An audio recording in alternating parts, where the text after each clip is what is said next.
पाहिजे. तुम्हाला ओळखत नाही असं ते म्हणतात. संजय राऊत कोण आहे? चांगलं आहे, त्यांनी माझ्या आसपास पण फिरू नये, त्रास होईल त्यांना. बरं का, त्यांनी मला ओळखू पण नाही. जर त्यांनी कोणी ओळखायचा प्रयत्न केला तर ते अडचणीत येतील.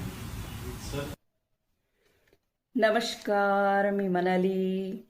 संजय राऊतांच्या वाटेला अशा तशाने जाऊ नये. ज्या मोदीशहांच्या या देशाचे हुकुमशहा आणि सत्तेचा दोन्हीही नेत्यांनाही मोजत नाही, तर हा गोरा पांढरा कुठून काय आला?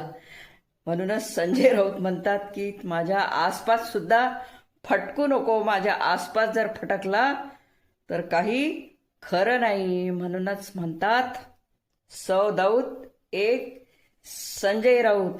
आणि आपल्या जनतेचा आवाज किंवा आपल्या जनतेच्या मताला महत्त्व प्राप्त करून घ्यायचं असेल तर संजय राऊतांसारखा 2 ठुंगणावर फटके मारणाराच नेता आता या सत्ताधाऱ्यांच्या समोर उभा पाहिजे.